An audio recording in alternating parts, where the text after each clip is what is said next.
ఓం శాంతి 17/5/2025 సాకార ఈశ్వరీయ మధుర మహావాక్యాలు.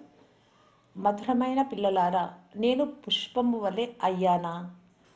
దేహ అహంకారం వలన ముళ్ళులా అవ్వడం లేదు కదా అని స్వయాన్ని చూసుకోండి. మిమ్ములను ముళ్ళ నుండి పుష్పాలుగా చేసేందుకు తండ్రి వచ్చారు. ప్రశ్న: ఏ నిశ్చయం ఆధారంతో తండ్రిపై ఎడతెగని ప్రేమ ఉండగలదు? జవాబు: మొట్టమొదట స్వయాన్ని ఆత్మ అని నిశ్చయం చేసుకుంటే తండ్రిపై చాలా ప్రీతి కలుగుతుంది. నిరాకార తండ్రి ఈ భాగ్యశాలి రథంలో విరాజమానమై ఉన్నారు. వారు మనలను ఇతడి ద్వారా చదివిస్తున్నారు అను నిశ్చయం కూడా పూర్తిగా ఉండాలి. బాబా పైన ప్రేమ ఉండాలి అంటే ఎప్పుడు ఈ నిశ్చయము తెగిపోతుందో, ఆత్మ అనే నిశ్చయము, రెండవది భాగ్యశాలి రథంలో బాబా డైరెక్ట్గా వచ్చి పరమాత్ముడు చదివిస్తున్నారు అనే భావన నిశ్చయం లేనప్పుడు ప్రేమ తగ్గుతుంది. ఓం శాంతి. ముళ్ళ నుండి పుష్పాలుగా తయారు చేసే భగవాను వాచ లేక తోటమాలి అయిన భగవాను వాచ. మనం ఇక్కడికి ముళ్ళ నుండి పుష్పాలుగా అయ్యేందుకు వచ్చాము అని పిల్లలకు తెలుసు. మొదట మీరు ముళ్ళుగా ఉండేవారు, తర్వాత పుష్పాలుగా అవుతూ ఉన్నారు. ప్రతి ఒక్కరూ అర్థం చేసుకున్నారు కదా. పతిత పావన రండి అని తండ్రిని చాలా మహిమ చేస్తారు.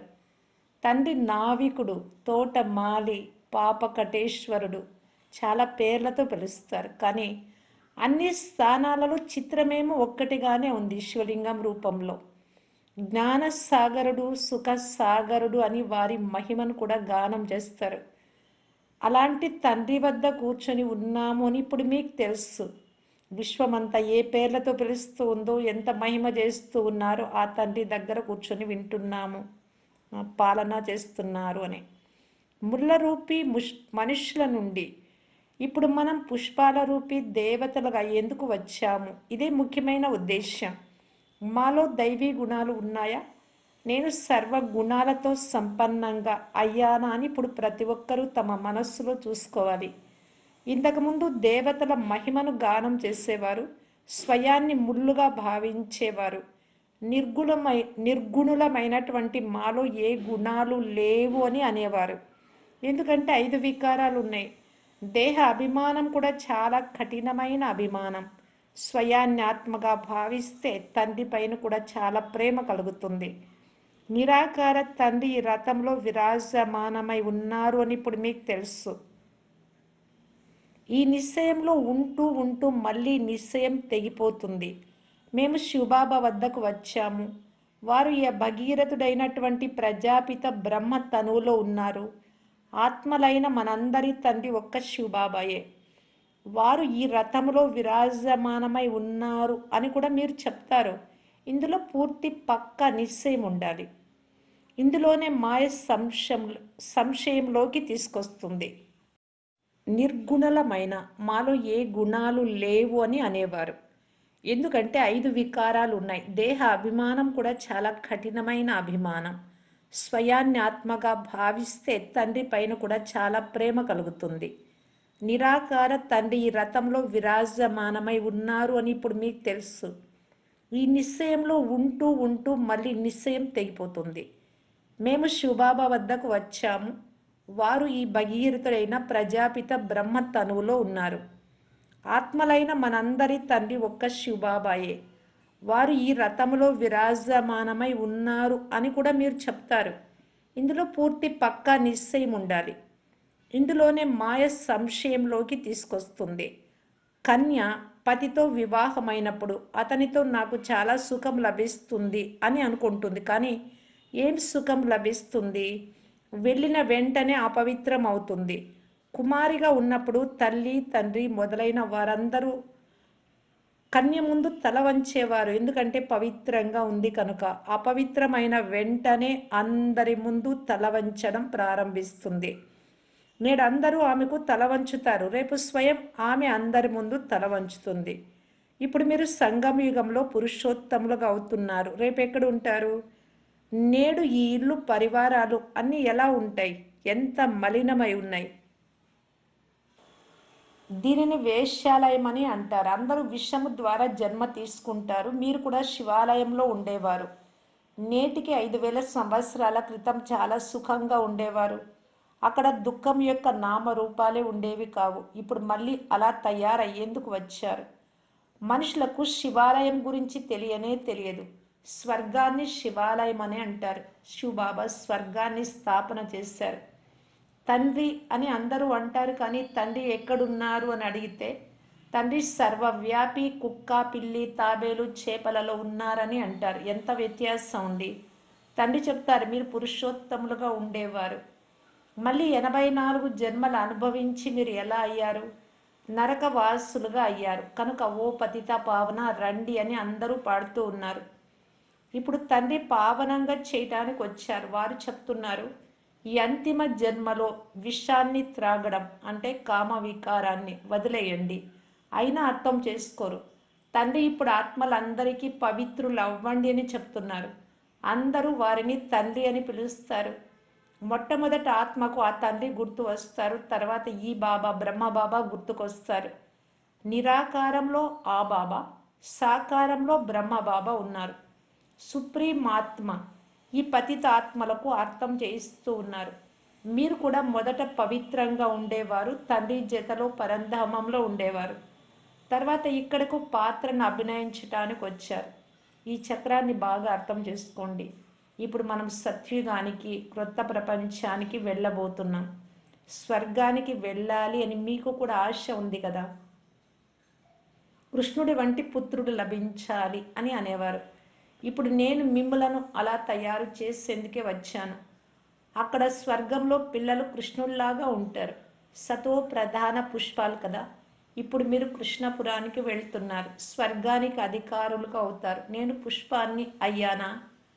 ఎక్కడైనా దేహ అహంకారంతో ముళ్ళుగా అవ్వడం లేదు కదా అని స్వయాన్ని పరిశీలించుకోవాలి. మనుషులు స్వయాన్ని ఆత్మ అని భావించేందుకు బదులు దేహమని భావిస్తారు. ఆత్మను మర్చిపోవడం వలన తండ్రిని కూడా మర్చిపోతారు. తండ్రిని తండ్రి ద్వారానే తెలుసుకోవడం వలన తండ్రి నుండి వారసత్వం లభిస్తుంది. బేహద్దు తండ్రి నుండి ఆస్తి అందరికీ లభిస్తుంది. ఆస్తి లభించని వారు ఒక్కరు కూడా ఉండరు. బాబానే వచ్చి అందరినీ పావనంగా చేసి నిర్వాణధామానికి తీసుకెళ్తారు. జ్యోతి జ్యోతిలో లీనమైంది అని, బ్రహ్మతత్వంలో లీనమైంది అని భక్తులు చెప్తారు. వారికి జ్ఞానం లేదు. మనం ఎవరి దగ్గరకు వచ్చామో మీకు తెలుసు. ఇది ఏ మనుషుల సత్సంగము కాదు. ఆత్మలు పరమాత్మ నుండి దూరమైనారు. ఇప్పుడు మళ్ళీ వారితో కలిశారు. ఈ సత్యమైన సత్య సంగమం 5,000 సంవత్సరాలకు ఒక్కసారి మాత్రమే జరుగుతుంది. సత్య త్రేతాయుగాలలో ఈ సత్సంగం ఉండదు. ద్వాపర కలియుగంలో భక్తి మార్గంలో అనేక సత్సంగాలు ఉండేవి. ఇప్పుడు వాస్తవానికి సత్యమైన వారు ఒక్క తండ్రి మాత్రమే. ఇప్పుడు మీరు వారి సాంగత్యంలో కూర్చొని ఉన్నారు. మనం ఈశ్వరీయ విద్యార్థులం. భగవంతుడు నన్ను చదివిస్తున్నారు అనే స్మృతి మీకు ఉంటే కూడా అహో సౌభాగ్యం. మన తండ్రి ఇక్కడున్నారు. వారు తండ్రి, టీచరు మరియు గురువుగా కూడా అవుతారు. 3 పాత్రలను ఇక్కడ అభినయిస్తూ ఉన్నారు. పిల్లలను తన వారిగా చేసుకుంటారు. తండ్రి చెప్తారు స్మృతి ద్వారానే వికర్మలు వినాశనం అవుతాయి. తండ్రిని స్మృతి చేయడం వలన మాత్రమే పాపాలు సమాప్తం అవుతాయి. తర్వాత మీకు ప్రకాశ కిరీటం లభిస్తుంది. ఇది కూడా ఒక గుర్తు పవిత్రతకు. అంతేకాని ఆ వెలుగు కనిపిస్తుంది అని కాదు. ఇది పవిత్రతకు చిహ్నం. ఈ జ్ఞానం వేరెవ్వరి వద్ద లభించదు. ఇచ్చేవారు ఒక్క తండ్రి మాత్రమే. నాలో పూర్తి జ్ఞానం ఉంది. తండ్రి చెప్తున్నారు నేను మనుష్య సృష్టికి బీజ రూపుడను. ఇది తలక్రిందులుగా ఉన్న వృక్షం. ఇది కల్పవృక్షం కదా. మొదట దైవీ పుష్పాల వృక్షం ఉండేది. ఇప్పుడు అది ముళ్ళ అడవిగా అయింది. ఎందుకంటే 5 వికారాలు వచ్చేసాయి. ముఖ్యమైనది దేహాభిమానం. అక్కడ దేహాభిమానం ఉండదు. మేము ఆత్మలము అని మాత్రమే తెలుసు, కానీ పరమాత్మను గురించి తెలియదు. మేమాత్మలము అంతే, ఇక వేరే ఏ జ్ఞానము ఉండదు. అక్కడ సర్పం వలె శరీరాన్ని వదులుతారు ఈజీగా. ఇది జన్మ జన్మాంతరాలుగా పాత కుళ్ళిపోయిన శరీరం అని ఇప్పుడు మీకు అర్థం చేయించబడింది. ఇప్పుడు ఆత్మ శరీరం రెండు పతితంగా ఉన్నాయి. ఆత్మ పవిత్రమైనప్పుడు ఈ శరీరం వదిలిపోతుంది. ఆత్మలన్నీ ఇంటికి వెళ్ళిపోతాయి. ఇప్పుడు ఈ నాటకం పూర్తి అవుతుంది. తండ్రి వద్దకు వెళ్ళాలి కనుక ఇంటిని స్మృతి చేయాలి అనే జ్ఞానం మీకు ఇప్పుడుంది. ఈ దేహాన్ని ఇక్కడే వదిలేయాలి. శరీరం సమాప్తమైతే ప్రపంచం కూడా సమాప్తమైనట్లే.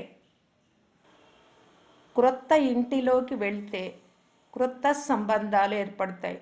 వారు మళ్ళీ పునర్జన్మలు ఇక్కడే తీసుకుంటారు. మీరు పునర్జన్మ పుష్పాల ప్రపంచంలో తీసుకుంటారు. అంటే ద్వాపరయుగం నుంచి వచ్చే భక్తులు, కలియుగంలో వచ్చే అజ్ఞానులు ఇక్కడ వచ్చి జన్మ తీసుకుంటారు. భక్తులైతే భక్తులుగా, అజ్ఞానులైతే అజ్ఞానులుగా. మరి పిల్లలైతే సత్యుగం నుండి పుష్పాల తోటలోకి వస్తాం. దేవతలను పవిత్రులని అంటారు. మనమే పుష్పాలుగా ఉండే వారము, తర్వాత మళ్ళీ మనమే ముళ్ళుగా అయ్యాము. ఇప్పుడు మళ్ళీ పుష్పాల ప్రపంచంలోకి వెళ్ళాలి. పోను పోను మీకు ఎన్నో సాక్షాత్కారాలు జరుగుతాయి. అవన్నీ ఆటపాటల వంటివి. మీరాబాయి ధ్యానంలో ఆడుకునేది. ఆమెకు జ్ఞానం ఉండేది కాదు. మీరాబాయి వైకుంఠానికి వెళ్ళలేదు. ఇక్కడే ఎక్కడో జన్మ తీసుకుని ఉంటుంది. ఈ బ్రాహ్మణ కులంలో ఉన్నట్లయితే ఇక్కడ జ్ఞానం తీసుకుంటూ ఉంటుంది. నృత్యం చేసినందున వైకుంఠానికి వెళ్ళిపోయింది అని కాదు. అలా అయితే చాలామంది నృత్యం చేసేవారు. కొంతమంది ధ్యానంలోకి వెళ్ళి చూసి వచ్చిన వారు మళ్ళీ వికారులుగా అయిపోయారు. ఉన్నతమైతే వైకుంఠ రసాన్ని చెవి చూస్తారు అని గాయనం కూడా ఉంది కదా. తండ్రి హెచ్చరిస్తూ ఉన్నారు. మీరు జ్ఞాన యోగాలు నేర్చుకుంటే వైకుంఠానికి అధిపతులుగా అవ్వగలరు. తండ్రిని వదిలేస్తే వికారాలలోకి, మురికి కాలువలోకి వెళ్ళిపోతారు. ఆశ్చర్యంగా బాబా వారిగా అవుతారు, జ్ఞానము వింటారు, వినిపిస్తారు, మళ్ళీ పారిపోతారు. అహో మాయా, ఎంత పెద్ద దెబ్బ తగులుతుంది. ఇప్పుడు తండ్రి శ్రీమత అనుసారం మీరు దేవతలుగా అవుతారు. ఆత్మ శరీరం రెండు శ్రేష్టమైనవి కావాలి కదా. దేవతల జన్మ వికారాల ద్వారా జరగదు. అది నిర్వికారి ప్రపంచం. అక్కడ 5 వికారాలు ఉండవు. శివ బాబా స్వర్గాన్ని తయారు చేశారు, కానీ ఇప్పుడు అది నరకం అయిపోయింది.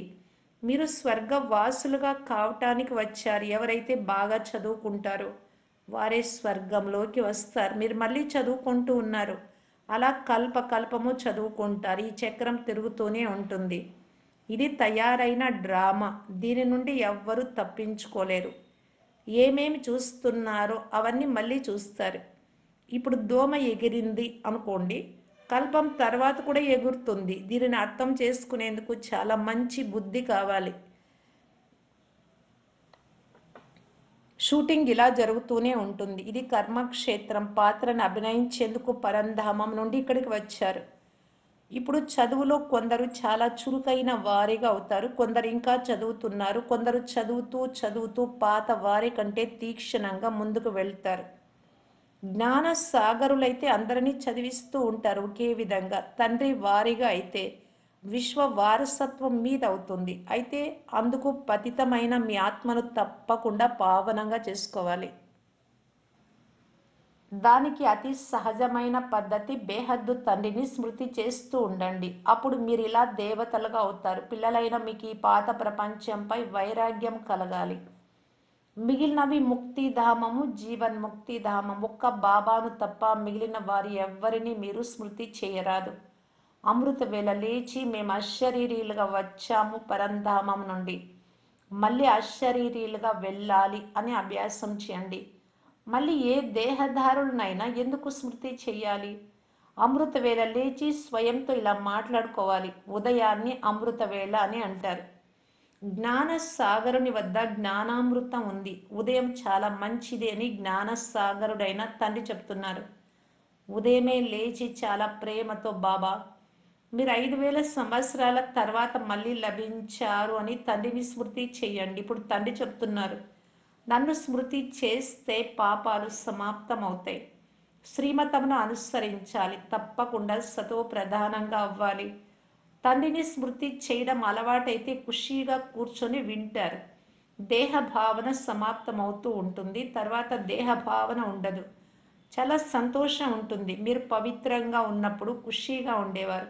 మీ బుద్ధిలో ఈ జ్ఞానం అంతా ఉండాలి. మొట్టమొదట వచ్చేవారు తప్పకుండా 84 జన్మలు తీసుకుంటూ ఉంటారు. త్రేతాయుగంలో రావడం మొదలైతే చంద్రవంశీయులు కొద్దిగా తక్కువగా, ద్వాపరంలో వచ్చేటటువంటి ఇస్లామీలు వీరికంటే తక్కువ నంబర్ వారుగా వృక్షం కల్ప వృక్షం వృద్ధి అవుతుంది. ముఖ్యమైనది దైవీ ధర్మం, మళ్ళీ దాని నుండి 3 ధర్మాలు వెలువడతాయి. తర్వాత కొమ్మ రెమ్మలు వెలువడతాయి. ఇప్పుడు మీరు డ్రామా గురించి తెలుసుకున్నారు. ఈ డ్రామా పేను వలె చాలా నెమ్మదిగా తిరుగుతూ ఉంటుంది. క్షణ క్షణము టిక్ టిక్ అని నడుస్తూ ఉంటుంది. అందుకే సెకండ్లు జీవన్ముక్తి అని గాయనం చేయబడుతుంది. ఆత్మ తన తండ్రిని స్మృతి చేస్తుంది. బాబా, మేము మీ పిల్లలము, మేము స్వర్గంలో ఉండాలి, మరి నరకంలో ఎందుకున్నాము? తండ్రి స్వర్గ స్థాపన చేసేవారు, మరి నరకంలో ఎందుకు పడ్డాము? తండ్రి అర్థం చేయిస్తున్నారు, మీరు స్వర్గంలో ఉండేవారు, 84 జన్మలు తీసుకుంటూ తీసుకుంటూ అంతా మర్చిపోయారు. ఇప్పుడు మళ్ళీ నా మతమును, నా సలహాను అనుసరించండి. తండ్రి స్మృతి ద్వారానే వికర్మలు వినాశనం అవుతాయి. ఎందుకంటే ఆత్మలోనే మలినం చేరి ఉంది. శరీరము ఆత్మకు ఆభరణం లాంటిది. ఆత్మ పవిత్రంగా ఉంటే శరీరం కూడా పవిత్రమైనదే లభిస్తుంది. మీరు స్వర్గంలో ఉండేవారు, ఇప్పుడు మళ్ళీ తండ్రి వచ్చారు కనుక వారి నుండి వారసత్వం పూర్తిగా తీసుకోవాలి కదా. దాని కొరకు 5 వికారాలను వదలాలి. దేహ అభిమానాన్ని వదలాలి. పని పాటలు చేసుకుంటూ తండ్రిని స్మృతి చేస్తూ ఉండాలి. ఆత్మ తన ప్రియతముణ్ణి అర్ధకల్పం నుండి స్మృతి చేస్తూ వచ్చింది. ఇప్పుడు డైరెక్ట్గా ప్రియతముడే వచ్చి ఉన్నారు. వారు చెప్తున్నారు, మీరు కామచితిపై కూర్చొని నల్లగా అయిపోయారు, ఇప్పుడు నేను మళ్ళీ సుందరంగా చేసేందుకు వచ్చాను. దాని కొరకు ఈ యోగ అగ్ని ఉంది. జ్ఞానాన్ని చితి అనరు, యోగమును చితి అని అంటారు. స్మృతి అనే చితిపై కూర్చుంటే వికర్మలు వినాశనం అవుతాయి. జ్ఞానము నాలెడ్జ్ అని అనబడుతుంది. తండ్రి మీకు సృష్టి ఆది మధ్య అంత్యాల జ్ఞానాన్ని వినిపిస్తున్నారు. ఉన్నతాతి ఉన్నతమైన వారు తండ్రి, తర్వాత బ్రహ్మ విష్ణు శంకరులు, తర్వాత సూర్యవంశం వారు, చంద్రవంశం వారు, తర్వాత ఇతర ధర్మాల బైప్లాట్లు ఉంటాయి. వృక్షం ఎంత పెద్దదిగా అవుతుంది. ఇప్పుడు ఈ వృక్షానికి పునాది లేదు, అందువలన వటవృక్షమును ఉదాహరణగా ఇవ్వడం జరుగుతుంది.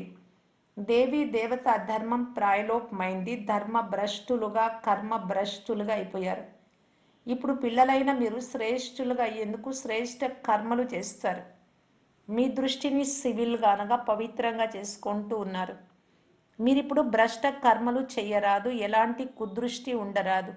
మేము లక్ష్మిని వరించేందుకు యోగ్యులుగా అయ్యామా? మేము స్వయాన్ని ఆత్మగా భావించి తండ్రిని స్మృతి చేస్తున్నామా అని స్వయాన్ని పరిశీలించుకోవాలి. రోజు మీ లెక్కాచారాన్ని చూసుకోండి. పూర్తి రోజులో దేహ అభిమానంలోకి వచ్చి ఏ వికర్మలు చెయ్యలేదు కదా. అలా చేస్తే శిక్ష 100 రెట్లుగా అయిపోతుంది. మాయ చార్టు కూడా ఉంచనివ్వదు. 2-3 సంవత్సరాలు, నెలలో, రోజులో వ్రాసి మళ్ళీ వదిలేస్తారు. తండ్రికైతే చింత ఉంటుంది, దయ కలుగుతుంది. పిల్లలు నన్ను స్మృతి చేస్తేనే కదా వారి పాపం సమాప్తం అవుతుంది అని. ఇందులో శ్రమ ఉంది. స్వయానికి నష్టం కలిగించుకోరాదు. జ్ఞానమైతే చాలా సులభం, మంచిది. మధురాతి మధురమైన అపురూపమైన పిల్లలకు మాతాపిత బాప్దాదాల ప్రియ స్మృతులు మరియు గుడ్ మార్నింగ్. ఆత్మిక పిల్లలకు ఆత్మిక తండ్రి నమస్తే. ధారణ కొరకు ముఖ్య సారం. ఫస్ట్ పాయింట్, ఉదయమే అమృత వేళలో లేచి తండ్రితో మధురాతి మధురంగా మాట్లాడాలి. అశరీరిగా ఈ అభ్యాసం చేయాలి. బాబా స్మృతి తప్ప ఇతరమేది స్మృతి రాని విధంగా గమనం ఉంచుకోవాలి. సెకండ్ పాయింట్, మీ దృష్టిని చాలా శుద్ధంగా పవిత్రంగా చేసుకోవాలి. దైవీ పుష్పాల తోట తయారవుతూ ఉంది, అందువలన పుష్పాలుగా అయ్యేందుకు పూర్తి పురుషార్థం చేయాలి. ముళ్ళులా తయారవ్వరాదు. వరదానం, మీ పవర్ఫుల్ స్థితి ద్వారా మనసా సేవ యొక్క సర్టిఫికేట్ను ప్రాప్తి చేసుకునే స్వ అభ్యాసీ భవ. విశ్వానికి లైట్ మరియు మైట్ యొక్క వరదానం ఇచ్చేందుకు అమృతవేళ స్మృతి యొక్క స్వ అభ్యాసము ద్వారా పవర్ఫుల్ వాయుమండలాన్ని తయారు చేయాలి. అప్పుడు మనసా సేవ యొక్క సర్టిఫికేట్ ప్రాప్తిస్తుంది. చివరి సమయంలో మనసా ద్వారానే దృష్టితో తృప్తిపరచే తమ వృత్తి ద్వారా వారి వృత్తులను వచ్చినటువంటి వారి వృత్తులను పరివర్తన చేసే, లేదు దూరంగా ఉంటే కూడా పరివర్తన చేసే సేవ చేయాలి. మీ శ్రేష్ట స్మృతి ద్వారా అందరినీ సమర్థంగా చేయాలి. ఎప్పుడైతే ఇలా లైట్ మైట్ ఇచ్చే అభ్యాసం మీరు చేస్తారో అప్పుడు నిర్విఘ్న వాయుమండలం తయారవుతుంది. అంతేకాక ఈ కోట శక్తివంతంగా అవుతుంది. స్లోగన్: ఎవరైతే మనస వాచ కర్మణ 3 సేవలు జతలో చేస్తారో వారే తెలివిగల వారు, వివేకవంతులు. అవ్యక్త సూచన: ఆత్మిక రాయల్టీ మరియు పవిత్రత పర్సనాలిటీని ధారణ చేయటానికి బాప్దాదా తెలియజేస్తూ ఉన్నారు. సెకండ్లో ముక్తి, జీవన్ముక్తి యొక్క వారసత్వాన్ని ప్రాప్తి చేసుకోండి అని ఏదైతే మీరు ఛాలెంజ్ చేస్తారో దానిని స్వయం ప్రాక్టికల్లోకి తీసుకొచ్చేందుకు స్వపరివర్తన యొక్క వేగం సెకండ్ వరకు వచ్చిందా? ఒక సెకండ్లో పరివర్తన కాగలరా? స్వపరివర్తన ద్వారా ఇతరులను పరివర్తన చేయండి. బ్రహ్మ కుమార్ అనగా వృత్తి, దృష్టి, కృతి అనగా కర్మ మరియు వాచ పరివర్తన అవ్వడం అని అనుభవం చేయించండి ఇతరులకు. జతలో పవిత్రత పర్సనాలిటీని, ఆత్మిక రాయల్టీని కూడా అనుభవం చేయించండి మీ ద్వారా. వస్తూనే కలుస్తూనే ఈ పర్సనాలిటీ వైపు ఆకర్షితం కావాలి. ఓం శాంతి.